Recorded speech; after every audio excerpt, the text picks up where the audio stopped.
Shri Ram, Jai Ram, Jai Jai Ram Om.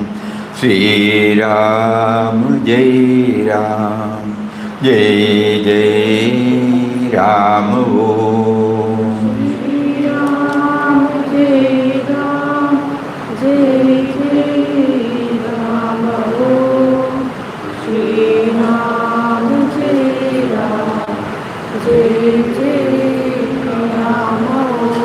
Shri Ram, Jai Ram, Jai Jai Ram Om.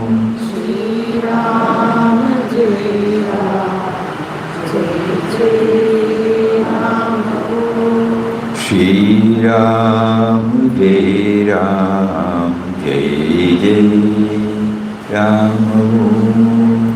Shri Ram, Jai Ram, Jai Jai Ram Om. Shri Ram, Jai Ram, Jai Jai Ram Om. Shri Ram, Jai Ram, Jai Jai Ram Om. Shri Ram, Jai Ram, Jai Jai Ram Om. Shri Ram, Jai Ram, Jai Jai Ram Om.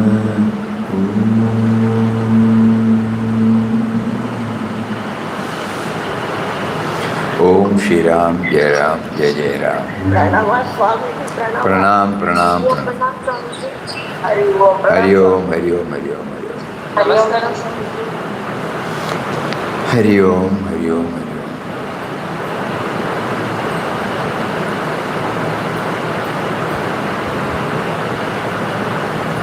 Today we will spend some time on Papa's after repeated call to go to our source.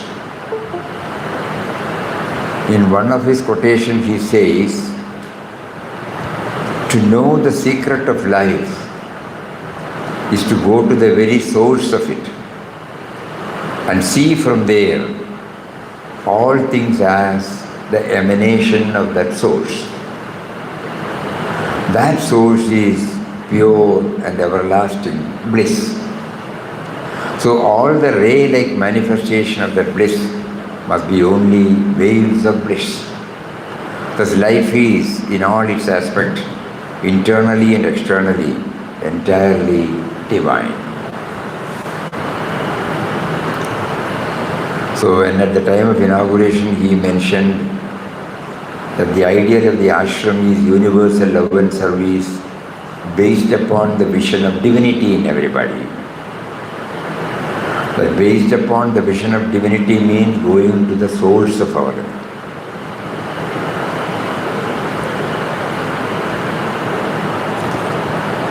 So when he made us to go through intensely Srimad Bhagavad Gita, there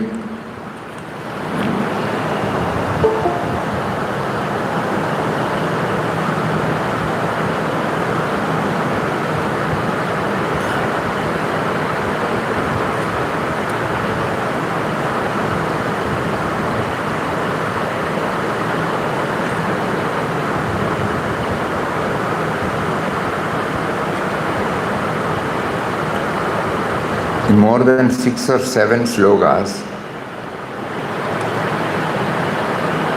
Lord mentions about the source. So when Papa wanted us to know what is life, to go to the source is necessary, number one, and to see from that platform the entire universe. Spirituality has been brought out beautifully in these 2 words. To know the secret of life is to go to the very source of it and see from there all things as the emanation of that source. So Bhagavad Gita places before us through 7 slokas about the source. So based upon that and also drawing inspiration from words of wisdom by other saints, a small booklet has been brought out now. The title of which is Source of All Sources. During the spiritual journey of an earnest sadhaka, at some point of time, it becomes clear that the sense of individuality is the main roadblock in his or her progress. Here by the word sense of individuality, what is meant is one's rights and wrongs, likes and dislikes, preferences and priorities, desires, cravings, fixed notions and the like. It is also realized that this roadblock can be subdued. This roadblock cannot be subdued at one go. Therefore, what can be done first is to reduce the dominance of me and mine and slowly make it subservient to the higher power. The moment we think about our source, immediately the me and mine that comes and takes us away, it will not permit us to go within and find out. So it has become turbulent, it has become powerful. So at one go we will not be able to remove it. But by perseveringly thinking about the source, we can slowly reduce the dominance and suddenly we find as we keep on moving toward the source, we become aware of the superpower within us and then we become subservient to it gradually. One of the methods to move in this direction is to go to the source of our being and that of the world. This is very important, not merely our. Because nobody can close the eyes and sit for a long time. He has to interact with the world outside. So our journey should not be one-sided. Simultaneously it should go. Origin of ours, origin of everything that is in the world.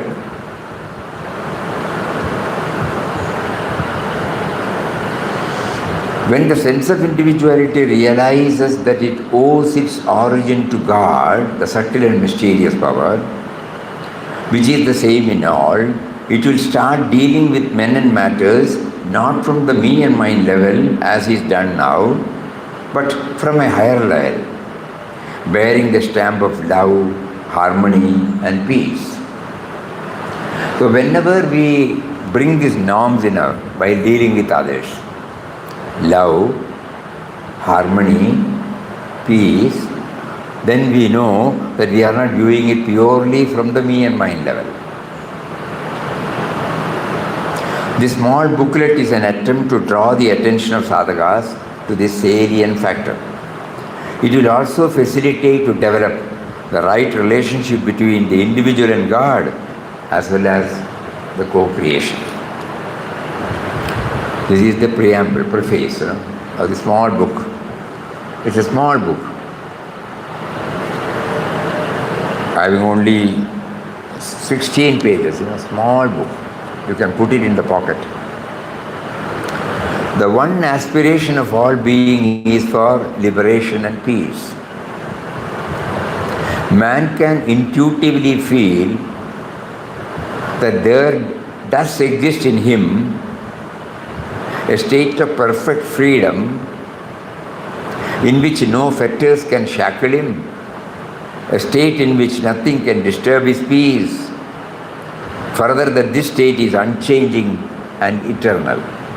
But the question remains, how can one enter into this everlasting kingdom which is made up of light, power and peace? What qualifies him for such an adventure? Our Master Beloved Papa Swami Ramdas clarifies this point thus: a self-created, very important for all of us, A self-created and a very strong wall of separation shuts the individual from the view and experience of the immortal realm, and this wall is the individual sense or ego. The eradication of the ego sense only befits the individual for achievement of the loftiest perfection of the transcendent truth. As the dam obstructs the free flow of the stream, as a clog within the flute permits not the outpouring of melodious notes, as an ill-tuned stringed instrument cannot produce charming music, as the dimmed glass does not lend itself to the reflection of light through it, so the ego with which an individual is obsessed is the one hindrance to the spontaneous revealment of the indwelling divine power and joy. Remove the dam, you allow the waters of the stream with all its pristine purity to flow in a sparkling current. Empty the flute of its clogged matter, you play upon it to produce a celestial melody. Tune the instrument and you draw from it the most entrancing music. Clean the glass and you permit the light to pass through it with a glorious brilliance.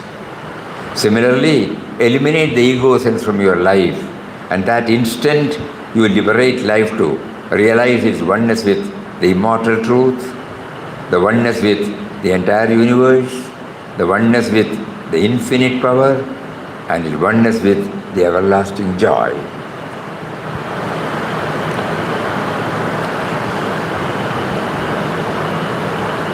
These words of Papa, whenever we think about sense of individuality, ego, if these four examples come to us, the dam preventing the water, the clogged matter preventing the music from the flute, a stringed instrument refusing to allow the music to come. And the last one? Glass. When the glass is there, remove the dust. You can see it clearly. If we remember this is how we are prevented from knowing the indwelling reality. So when we delve into our and the world's existence, normally we attribute our origin to our parents. A little more probing reveals that although initially we thought that our parents were the source of our origin, we can soon infer that they were merely the instrumental causes, because they were also born to their parents, who were in turn born to their own parents, and so on. At best we may be able to trace back a few generations, but not all the way to the original source. Hence they cannot be our ultimate cause or origin. Now our effort should be to know the first cause or origin from which everything has sprouted, including us. Yesterday we were remembering when something is there are three causes. One is the material cause, the other is the efficient cause, and third is the instrumental cause. So when we are trying to trace our origin, the material cause, the efficient cause, the instrumental cause, think about it. Mud is there, that is the material cause. From it, the efficient cause is to bring out a pot. But you need an instrument, the rolling instrument. Then only it comes out. So for every product, these three are there, including us. Think about it now. When we were conceived by our mother, we, the present me, were not consulted. This attests to the fact that the human birth was given to us. Because we had no role. The present me and mine had no role in it. This attests to the fact that the human birth was given to us, and based upon the karmic baggage we have brought forward from our previous birth, our body, mind, intellect complex was shaped. So each one of us is working out our own karmas. Sri Nisargadatta Maharaj explains, he says, what are the essentials to which you consider as you? When you say you, what are the essentials? Obviously the body. But this body that is now in its prime, healthy, strong, was once a little drop or a speck of chemical matter when conception took place in your mother's womb. Think, did you do anything to be so conceived? Did you want to be conceived? Were you consulted?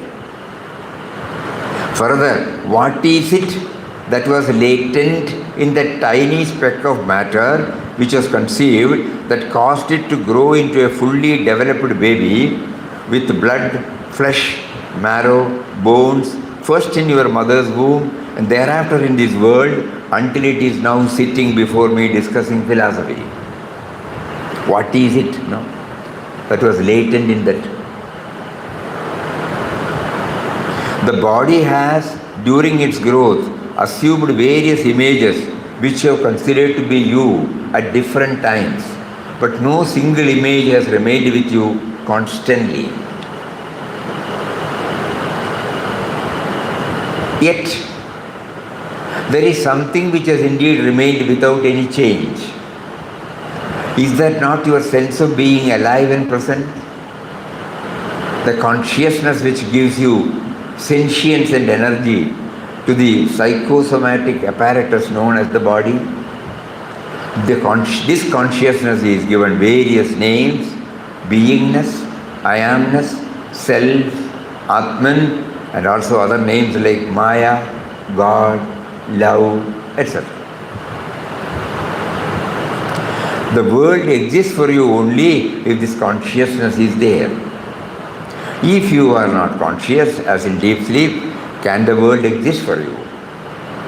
Now, do you get some idea of what is it that makes you instinctively think of yourself as you?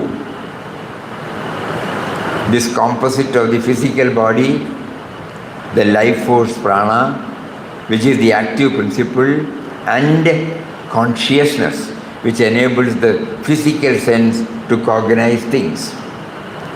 What you appear to be is the outer body. What you are is consciousness. This theme is further elaborated upon by the following words of Pujya Swami Shantananda Puri. He says, when the mother conceived me on the second or third day, I was only a gel, neither liquid nor solid, which slowly descended into the womb. This gel had no power to breathe, to lift the hand, and it was only a mass of flesh. It slowly descended into the womb and became big. According to medical science, the energy came into the womb in the 4th week after the gel was formed. In other words, the energy, which was me or which was you, came into the womb only after 4 weeks had elapsed since the gel was formed. This means that you are never the body, but you are always the energy. No, a living and loving energy. Now that we know that we are not the body, the question remains as to where from the energy inside came. The source from which we are born is something infinite and immense. So this is the background. This slowly paves the way to our source. When the intellect pleads its inability to find the original cause, we are directed to go to the Shastras to get some guidance. In Srimad Bhagavad Gita, we have been told in a few shlokas that God is the eternal seed of all creations. Bijam mam sarvabhutanam buddhi partha sanatanam buddhir buddhivatamasmi tejas tejasvinamaham. O Arjuna, know that I am the eternal seed of all beings.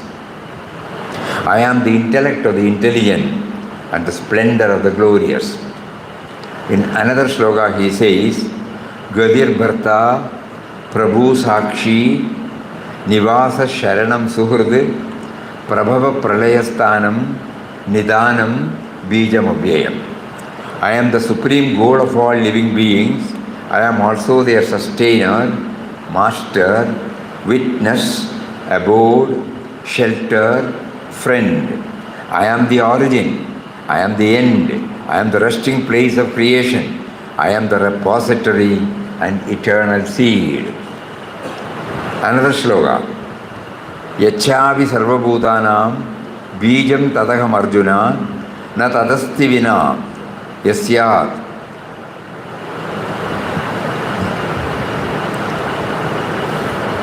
Yasyanmaya bhudam characharam.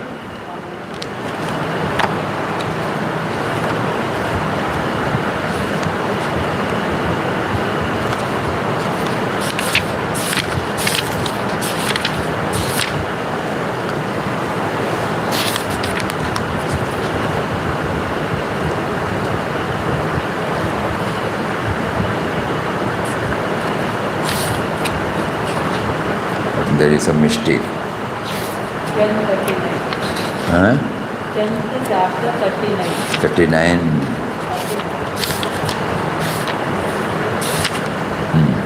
Yachavi sarvabhutanam bijam tadaham arjuna na tadasti vina yasya maya bhudam characharam. I am the generating seed of all living beings. O Arjuna, no creature moving or non-moving can exist without me. Again, Sarvayonishu Kaunteya Budaya Sambhavandya Tasam Brahma Mahadyoni Aham Bija Pratapida. It should be understood that all species of life, O son of Kunti, are made possible by birth in this material nature, and that I am the seed-giving father. Mama yonir mahad brahma tasman nigraham dadamyaham swabhava sambhava sugadu. 1 minute. Third and fourth, 14th chapter. There the mistake has come, no? Mistake is there. Mistake. Instead of this and that, 14th. 3 and 4 angatangadu mari. It has changed. Doesn't matter.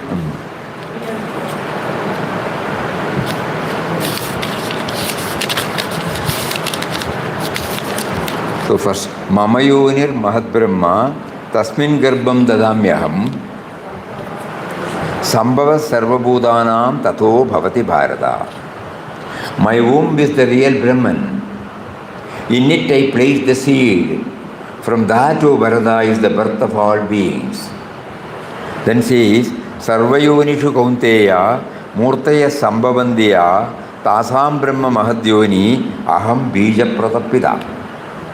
It should be understood that all species of life, O son of Kunti, are made possible by birth in this material cause, that I am the seed-giving father.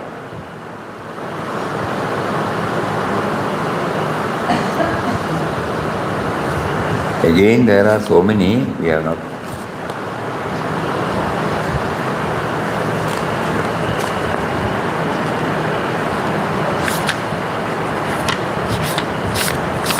The deeper study is necessary. Then only the Bhagavad Gita, why he made us to study now, we put his quotation and then he makes us to understand, go to the source, go to the source, go to the source. Yetadyonini bhutani sarvanityupadarayah aham krishnasya jagata prabhava pralayastata. Know that all living beings are manifested by these two energies. I am the source of the entire creation. Into me, it again dissolves.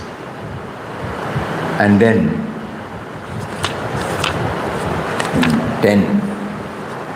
8 slokas. Aham sarvasya prabhavo matta sarvam pravartate iti matva bhajante mam buddha bhava samanyitaha. Aham sarvasya prabhavo. I am the origin of all creation. Everything proceeds from me. The wise who know this perfectly worship me with great faith and devotion. So like that, if there are about 8 or 9, by which our attention is drawn to our very source. From the above shlokas, it becomes clear that our source is God, and God alone. Beloved Papa refers to it as the subtle and mysterious power, which is the indwelling and all-pervading reality.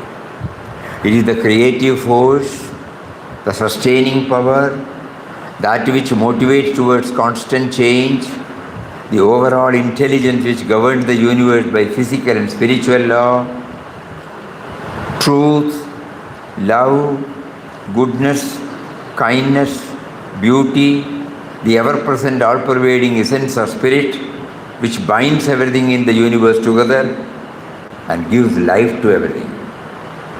God is also expressive in the form of life force, awareness absolute, fullness. Now it becomes clear that God is our original cause and we are born as human beings because of that subtle and mysterious power. When we heard these 4 Mahavakyas, what are the Prajnanam Brahma, Ayamatma Brahma, Tattvamasi, Aham Brahmasmi. We were repeating it, Somebody told us, we repeat. Now it is becoming clearer to all of us that when he said, I am that Brahman, it is not merely this I. They were all referring to the source. Prajnanam Brahma means consciousness is Brahman.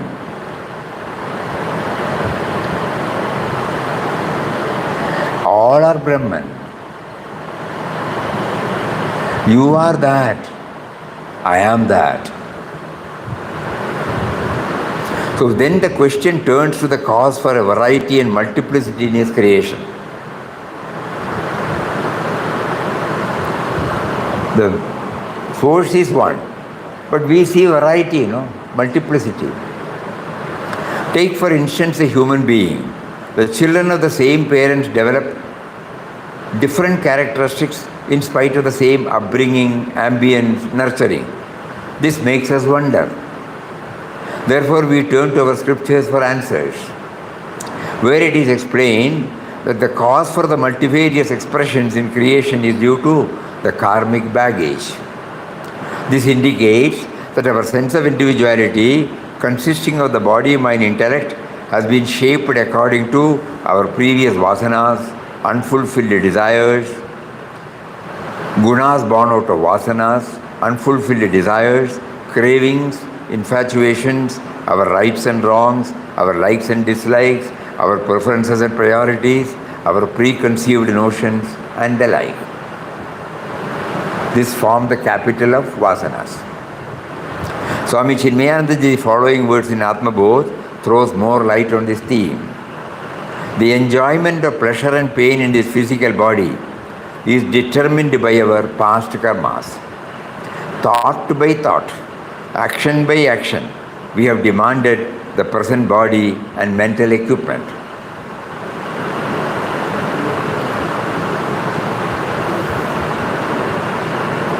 In fact, even while we are alive and acting here now, we order the shape of future life to be.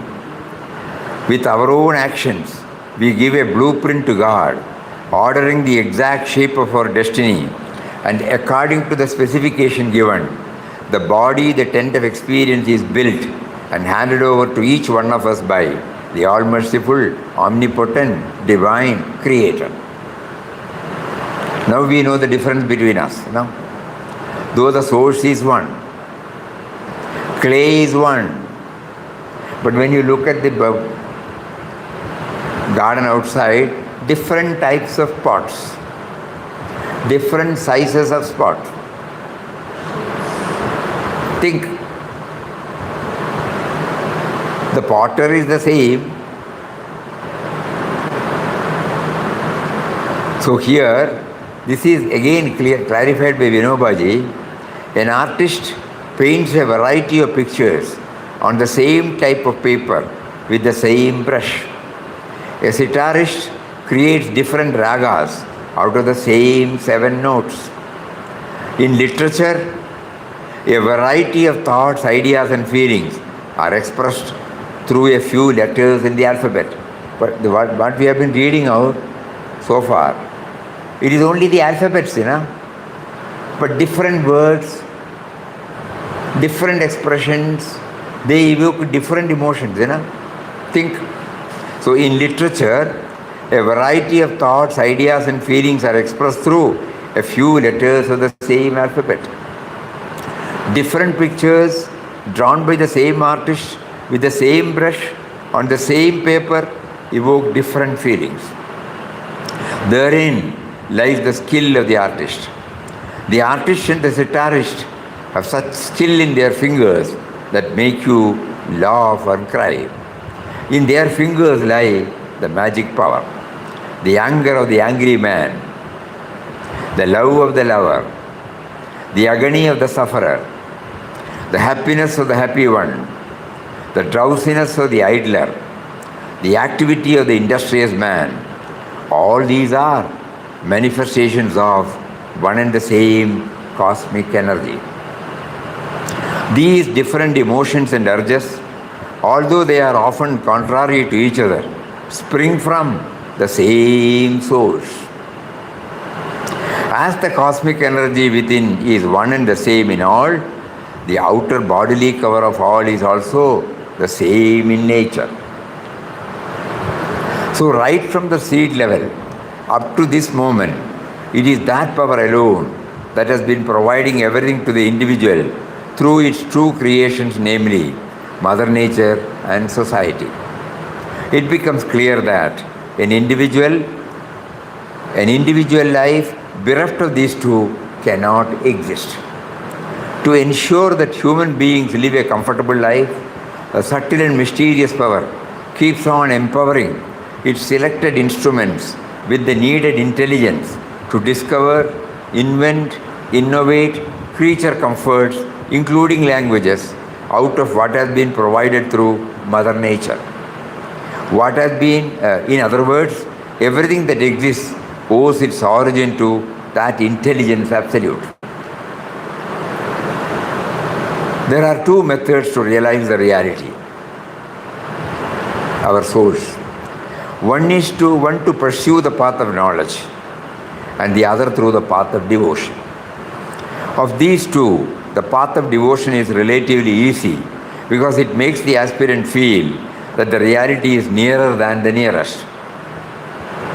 So let the heart, with all its impurities and weakness, plead before Him and say, "O Lord, I take refuge in you. You are my sole guide, my master. Show me the right path, I shall follow it." If we do so, He will make us aware that He is our master and guide. Then we have been assured that He will lead us and make us aware of His presence within and without, and also that we are playing the role allotted to us by Him. Now, having intellectually understood the power behind the sense of individuality and the world, how can we translate this knowledge in our daily lives?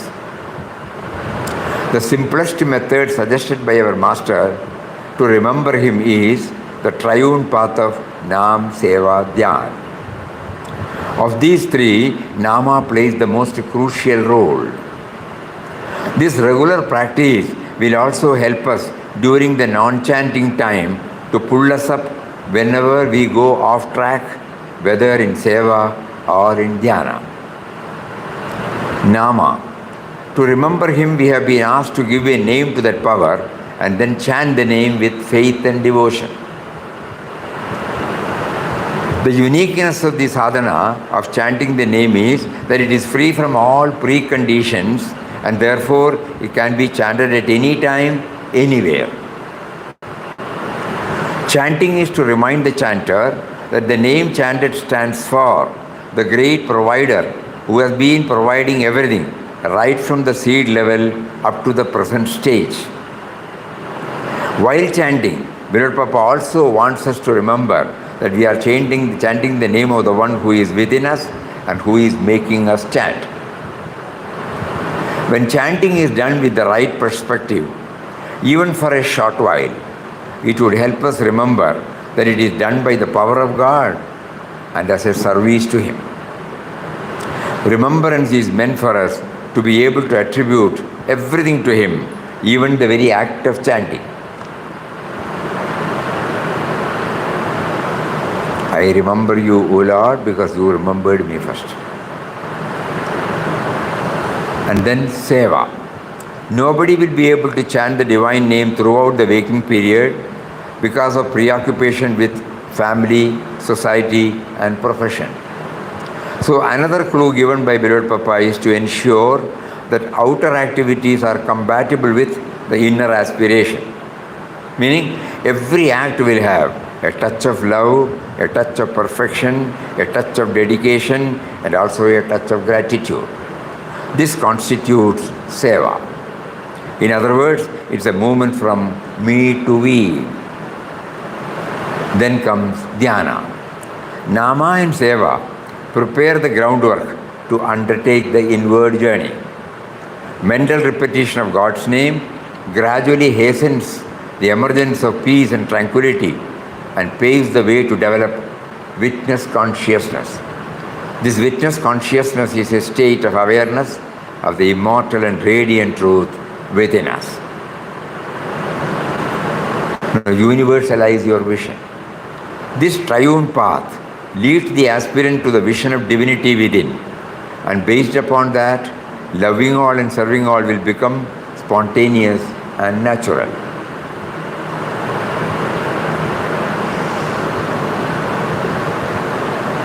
If the right perspective is not there, it will not be spontaneous.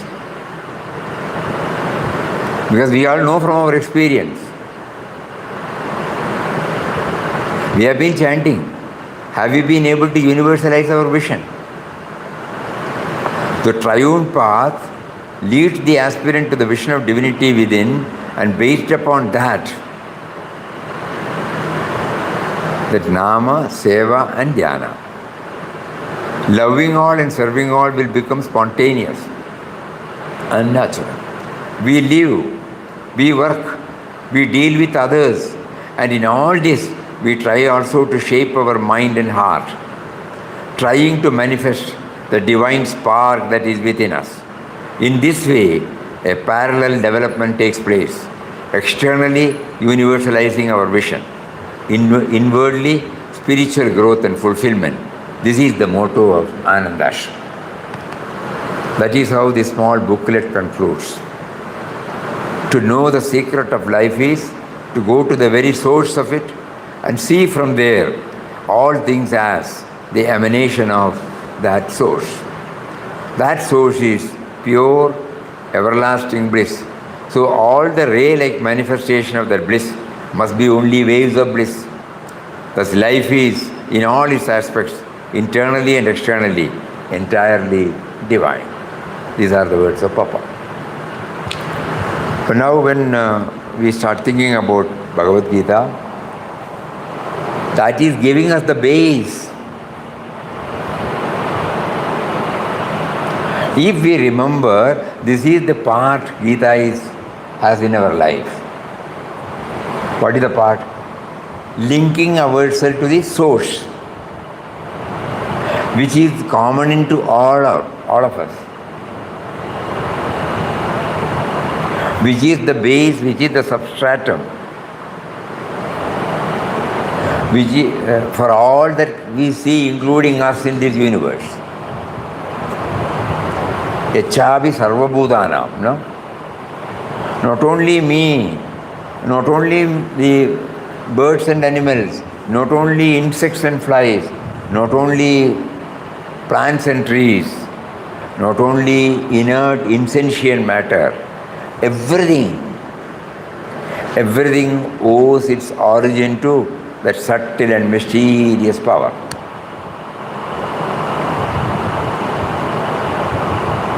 So when we try to go through Bhagavad Gita, especially these stanzas, chapter number 7, chapter number 9, chapter number 10, chapter number 14, chapter number again 7, chapter number 8,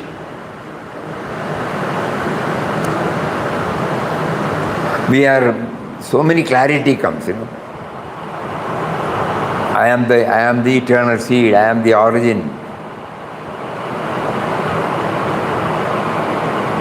Of all these slogas, if we learn it by heart and keep it imprinted in our heart, which is the one, Gadir Bharta, Prabhu Sakshi, Nivas, Sharanam Suhrd, Prabhava Pralayasthanam, Nidanam, Bijam, Avyayam.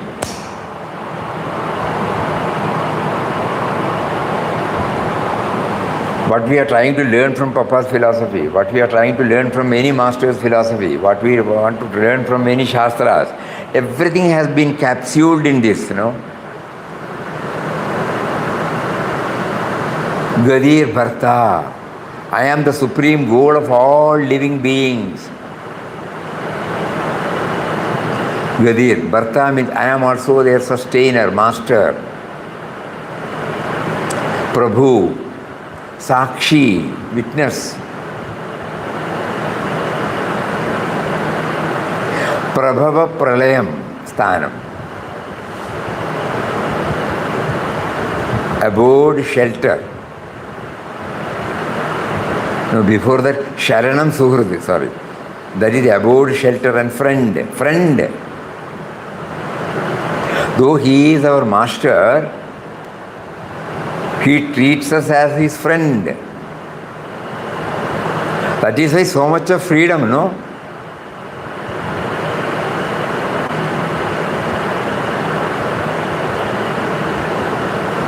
We have ignored him. We have not recognized him. We don't think about him, we don't remember him. But still he is not getting out, Because he is our friend. Very touching, the moment you start thinking about it.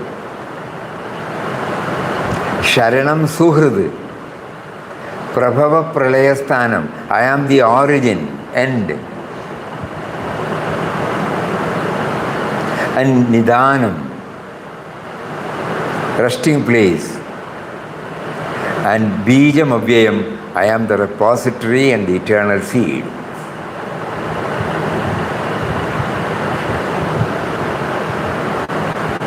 This particular sloga, when we go through it again and again and again, not only it connects us with him, it connects us with the entire manifestation and my entire functioning as an individual.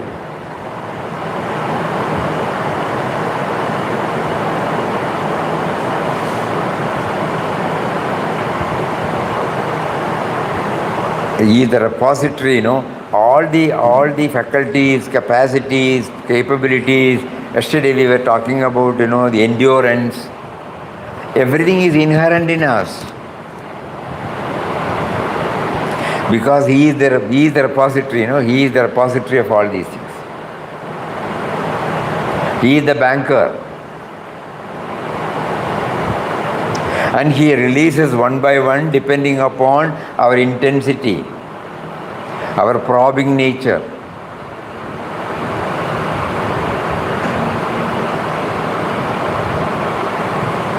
Now everybody will be feeling why we have been initiated into the in-depth study of Bhagavad Gita. If we can concentrate on these few slogas, every day, The tangible gain is we get connected with Him and connected with His creation.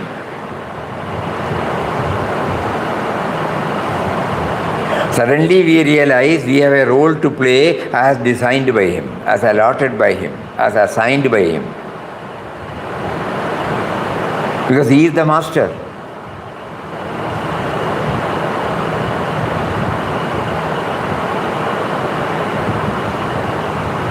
So with the bhakti aspect in us, so we become friendly with Him, we worship Him, we become grateful to Him. Kindly think about this. Gadir Bharta Prabhu Sakshi Nivasa Sharanam Suhrad Prabhava Pralayasthanam Nidanam Bijam Avyayam. Chapter number 9, Shloka number 18. We still remember when we were passing through the first sloka, Bijam Mam Sarvabhutanam, always comes to us. If there is only one shloka, when we watch ourselves, it may not get any deep impact. But when the same theme is repeated again and again and again, we find its impact. And He guides us. It is spread in different chapters. Why did He do that? When He was talking about it in the 7th sloka, 10th, Bijam Mam Sarva Bhutanam, Vidhi Partha Sanatanam, He could have given us everything in one go, no? Again He discussed so many things, again brings back this. Again discusses so many other things, again brings back this. So like that, these 7 or 8 slokas, there are many. Even consciousness we read, that is also there. We did not bring it, that's all.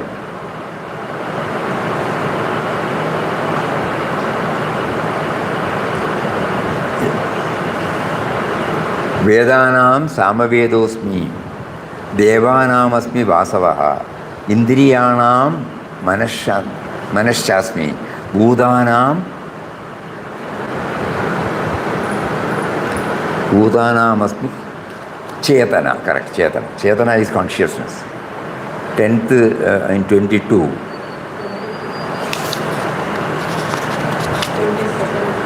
Vedanam Samavedosmi, Devanam Asmi Vasava, Indriyanam Manashasmi, Bhutanam Asmi Chetana. What is Chetana? I am the Samaveda among the Vedas, Indra among the celestial god, among the senses I am the mind, among the living beings I am consciousness. Elsewhere He says, Punyo Gandha Pradhivyam cha Tejaschasmi Vibhavasu Jivanam Sarvabhudeshu Tapaschasmi Tapastishu.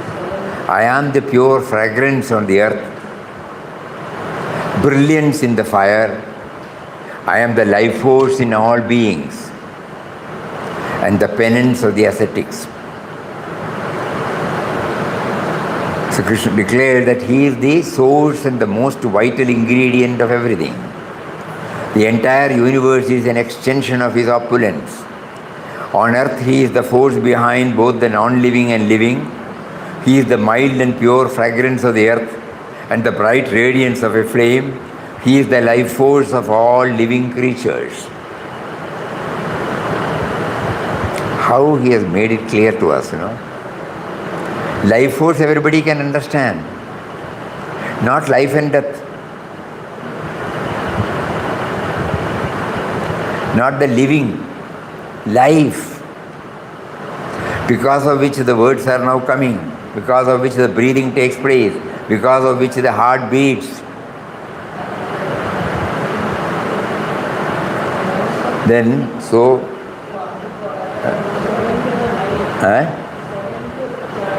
Ninth sloka.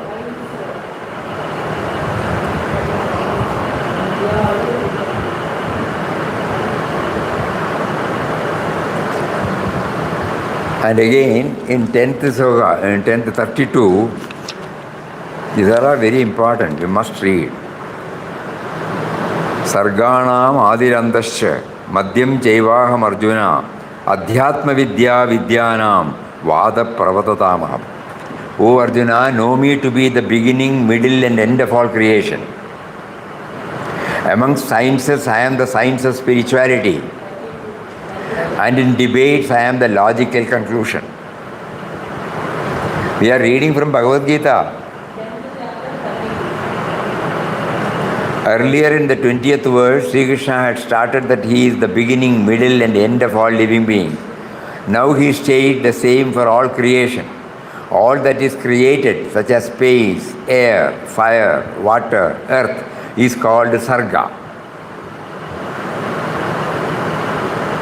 I am the creator, maintainer, annihilator.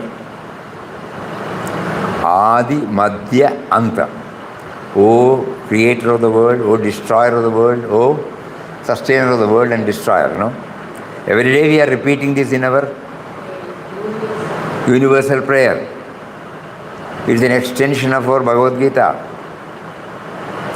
And therefore the process of creation, maintenance and dissolution can be meditated upon as my vibhudis.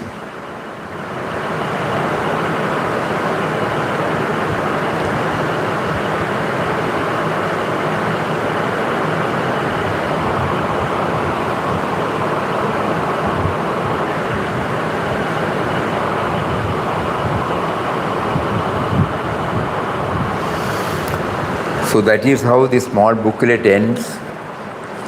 It gives us some idea about Srimad Bhagavad Gita. Now we know that Bhagavad Gita deals with our origin.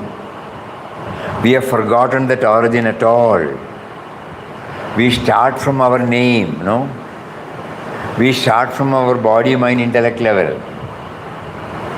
Whereas we know that prior to the name, prior to the body, mind, intellect, we were there in the form of that energy.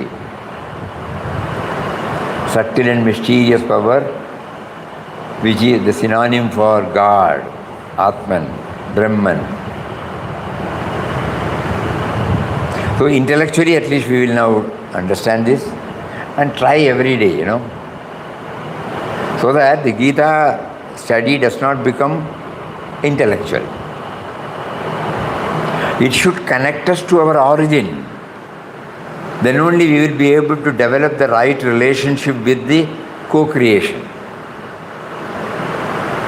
If I know that there is a common thing in the creation, I cannot but love.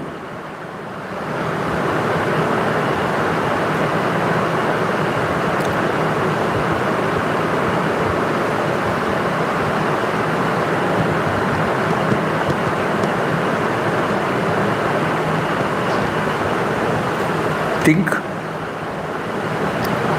First of all, whenever we see any common thing, we develop an affinity to that person or that place.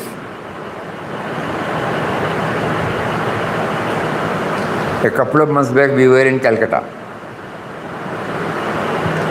When we saw, going through, ladies wearing the saris in the same way as South India, immediately that comes to our mind. Because in Gujarati or in some other language, Rajasthani, nowadays of course it has changed. But we find, there is different. But whenever we find anybody wearing a dhoti, for example, anybody talking our language,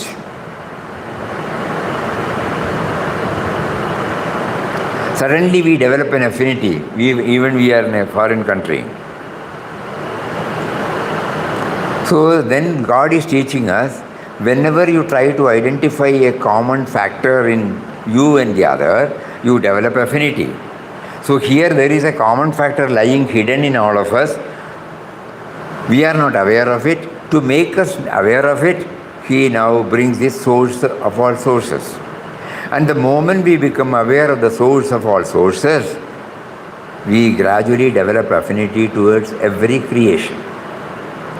So when Papa wants us to develop this universal love and service, it cannot be but from based upon the divinity in our. Kindly think about it. The triune path leads the aspirant to the vision of divinity within, and based upon that, loving all and serving all, based upon that, loving all and serving all will become spontaneous and natural, because we see the common factors. We live, we work, we deal with others, and in all this we also try to shape our mind and heart, trying to manifest the divine spark that is within us. In this way, a parallel development takes place, externally universalizing our vision, inwardly spiritual growth and fulfillment. This is the motto of Anandashram. Now it is becoming very, very, very, very clear why he asked us to take up the in-depth study of Srimad Bhagavad Gita. It is not for anything else. We can take it as spiritual children of Papa. We take it as to somehow identify the source of all our sources and to dwell upon it intensely, so that this factor is identified, is known, is seen, is recognized in every creation. Initially at the intellectual level and slowly, gradually at the experiential level. And what will be the outcome? Universal love and service.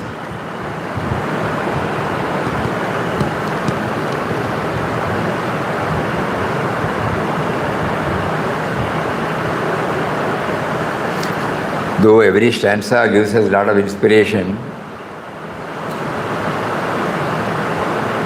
we feel we should all concentrate upon these 7 or 8 slokas. This is the real purpose. When Papa says name is the link between us and God, we can say the origin or source is the link between us and God, us and His creation.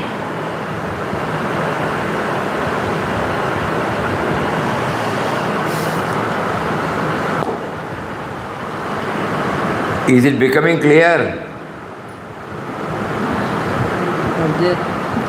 All are in a contemplative mood. Please. Keep on thinking. Origin. Gadir Bharta Prabhu Sakshi Nivasa Sharanam Suhrd Prabhava Pralayasthanam Nidanam Bijam Avyayam.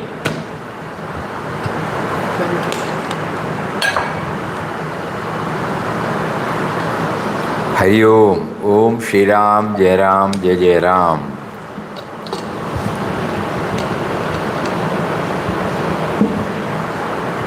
Om Shri Ram Jai Ram Jai Jai Ram. Om Shri Ram Jai Ram.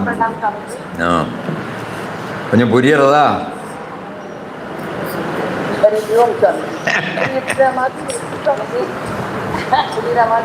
அடிச்சுக்கிட்டே இருக்கணும். Amat banyak.